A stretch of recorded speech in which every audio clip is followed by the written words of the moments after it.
வணக்கம் நண்பர்களே, welcome to மனதை தொடும் நேரம் சேனலுக்கு உங்களை அன்போடு வரவேற்கிறேன். மதுரையின் புறநகர் பகுதியில் இருந்த ஒரு பிரம்மாண்டமான பங்களா அது. அந்த வீட்டின் ஒரே வாரிசு ஆகாஷ், வயது 28, வெளிநாட்டில் படித்துவிட்டு அப்பாவின் தொழிலை கவனிப்பதற்காக ஊருக்கு வந்திருந்தான். பணத்திற்கும் ஆடம்பரத்திற்கும் பஞ்சமில்லாத அந்த பெரிய வீட்டில் ஆகாஷுக்கு மிகவும் பிடித்த ஒரே இடம் அங்கிருந்த பெரிய தோட்டம் மட்டும்தான். அந்த தோட்டத்தை தன் உயிர் போல் வளர்த்து வந்தவள் பூமதி, வயது 32, கணவனை இழந்த ஒரு ஏழை பெண். அவளுக்கு உலகமே அந்த தோட்டமும் அங்குள்ள செடிகளும் தான். கையில் எப்போதும் ஒரு பணப்பெட்டியோ மண்வெட்டியோ அல்லது தண்ணீர் ஊற்றும் பூவாலையோ இருக்கும். முகம் முழுவதும் வேர்வை இருந்தாலும் அவளது உதடுகளில் எப்போதும் ஒரு அமைதியான புன்னகை இருக்கும். ஒரு நாள் காலை ஆகாஷ் தோட்டத்தில் உலாத்தி கொண்டிருந்தான். அப்போது பூமதி ஒரு மல்லிகை புதருக்கு நடுவே அமர்ந்து காய்ந்த இலைகளை ஒவ்வொன்றாக பிரித்து கொண்டிருந்தாள். அவளது கைகள் செடிகளை தொடும்போது ஏதோ ஒரு குழந்தையை தொடுவது போல மென்மையாக இருந்தது. அதை உற்று கவனித்த ஆகாஷ் அவள் அருகே சென்றான். என்ன பூமதி, தினமும் இந்த செடிகளோட குடும்பம் நடத்துறீங்க, உங்க போர் அடிக்காதா என்று சிரித்து கொண்டே கேட்டான். பூமதி மெதுவாக நிமிர்ந்து பார்த்து தன் சேலையை தலைப்பால் முகத்து வேர்வையை துடைத்து கொண்டு சொன்னாள், இல்லை சார், மனசுங்க கூட சில சமயம் பொய் பேசுவாங்க, ஆனால் துரோகம் பண்ணுவாங்க. ஆனால் இந்த செடிகளுக்கு நம்ம காட்டுற அன்பு உண்மையானது. அது அழகாக பூத்து குலுங்கி நமக்கு நன்றியை காட்டும். இதோட இருக்கிறப்ப எனக்கு எந்த கவலையும் தெரியாது சார். அவள் சொன்ன அந்த எளிய வார்த்தைகள் ஆகாஷின் மனதை என்னென்னவோ செய்தது. காசு, பணம், அந்தஸ்து என்று ஓடிக்கொண்டிருந்த அவனுக்கு பூமதியின் இந்த நிதானமும் அன்பும் ஒரு புதிய உலகத்தை காட்டுவது போல் இருந்தது. அன்றிலிருந்து ஆகாஷ் தினமும் காலையில் தோட்டத்திற்கு வருவதை வழக்கமாக்கி கொண்டிருந்தான். முதலில் செடிகளுக்கு எப்படி தண்ணீர் ஊற்ற வேண்டும் என்று கேட்டான். பிறகு பூமதியின் கஷ்டங்களை பற்றி பேசினான். ஒரு கட்டத்தில் அவளது குரலை கேட்பதற்காகவே தோட்டத்தில் பல மணி நேரம் காத்திருக்க தொடங்கினான். பூமதியின் உழைப்பும் அவளது அமைதியான அழகியும் அவளுள் இருந்த பேரன்பையும் ஆகாஷ் ஆழமாக அனுபவித்தான், ரசித்தான். அவளுக்கு தெரியாமல் அவளையே உற்று பார்க்க தொடங்கினான். பூமதிக்கும் ஆகாஷின் இந்த மாற்றம் புரிந்தது.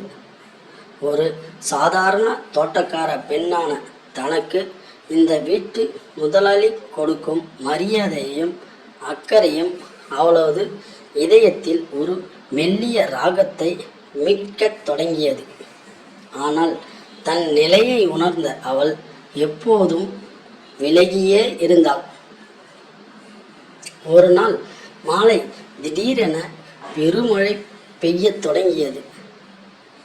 தோட்டத்தில் புதிதாக வைக்கப்பட்டிருந்த சில இளம் கன்றுகள் காற்றில் முறிந்துவிடும் போலிருந்தது. பூமதி மழையில் நனைந்தபடியே ஓடிச் சென்று அந்த செடிகளுக்கு குச்சிகளை வைத்து கட்டி கொண்டிருந்தாள். அதை பார்த்த ஆகாஷ் பதறி போய் குடையுடன் ஓடி வந்து அவள் தலைக்கு மேல் பிடித்தான். பூமதி, என்ன பைத்தியக்காரத்தனம் இது? மழை கொட்டுது, உள்ளே போங்க, உடம்புக்கு ஏதாவது ஆயிட போகுது என்று கத்தினான். இல்லை சார், இந்த செடிங்க பாவம் இப்போத்தான் வேர் பிடிக்க தொடங்கியிருக்கு, மழையில் சாஞ்சிட்டா அப்புறம் பிழைக்காது என்றாள். பூமதி நடுங்கும் குரலில், செடிதான் முக்கியம், ஆனால் உங்களை விட முக்கியம் இல்லை பூமதி என்று ஆகாஷ் உணர்ச்சி வசப்பட்டு கொண்டு கூறினான். அவளது கைகளை பற்றி கொண்டு அவளது கண்கள் ஆகாஷின் கண்களை நேருக்கு நேர் சந்தித்தன. அந்த மழையிலும் இருவரின் இதய துடிப்பும் பலமாக ஒலித்தது. பூமதி சட்டென தன் கைகளை விலக்கி கொண்டு கண்ணீருடன் அங்கிருந்து ஓடினாள். அன்று இரவு இருவருக்குமே தூக்கம் வரவில்லை. சில நாட்களில் ஆகாஷின் தந்தை ராஜசேகர் இந்த விஷயத்தை தெரிந்து கொண்டு அந்த அந்தஸ்து பார்க்கும் அவர் தன் மகன் ஒரு ஏழை தோட்டக்கார பெண்ணை விரும்புவதை சற்றும் பொறுத்து கொள்ளாத அவர் மறுநாளே பூமதியை அழைத்து, என் மகனை மயக்கி இந்த வீட்டுக்கு மருமகளாகலாம்னு கனவு காண்கிறாயா? உனக்கு எவ்வளவு தைரியம்? இனிமேல் நீ இந்த வீட்டிற்கு பக்கமே வரக்கூடாது, போ என்று கடுமையான வார்த்தைகளால் திட்டி அவரை அசிங்கப்படுத்தி அவமானப்படுத்தி விரட்டினார். பூமதி அழுது கொண்டே தன் கிராமத்து வீட்டிற்கு சென்று விட்டாள். தோட்டம் பாழடைந்தது போலானது. ஆகாஷ் தன் தந்தையிடம் சண்டையிட்டான். எனக்கு அவளுடைய அந்தஸ்து முக்கியம் இல்லை அப்பா, அவளுடைய நல்ல மனசுதான் முக்கியம் என்று கத்தினான். ஆனால் தந்தை கேட்கவில்லை. நாட்கள் நகர்ந்தன.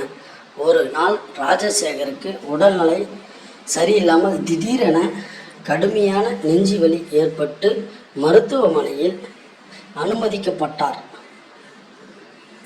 பக்கவாதமும் பேரலிசிஸ் தாக்கியதால் அவரால் எழுந்து நடக்க முடியாமல் போனது. படுக்கையிலேயே கிடக்க வேண்டிய நிலை உருவானது. பணம் இருந்தும் அவரை அன்போடு கவனித்து கொள்ள இந்த உலகத்தில் யாருமே ஆள் இல்லை. ஆகாஷ் தொழிலையும் பார்க்க வேண்டும், அப்பாவையும் கவனிக்க வேண்டும் என்ற நிலை உருவானது. திணறினான்.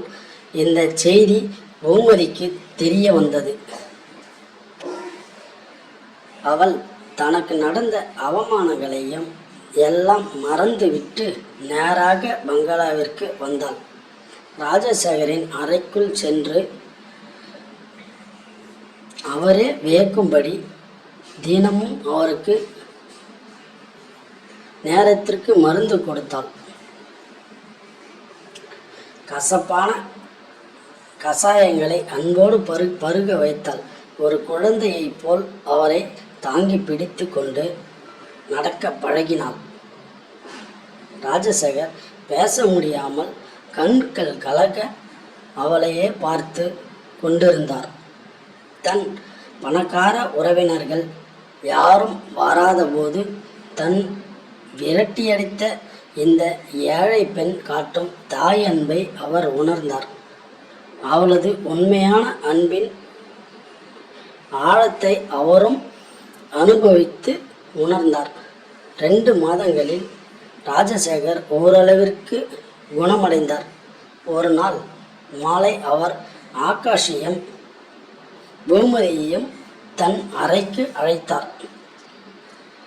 பூமதியின் கைகளை பிடித்து கொண்டு, என்னை மன்னிச்சிடுமா, பணக்காரங்க கிட்ட காசு இருக்கும், ஆனால் உண்மையான உன்னை மாதிரி ஒரு நல்ல மனசு இருக்காதுன்னு காலம் எனக்கு புரிய வச்சிடுச்சு.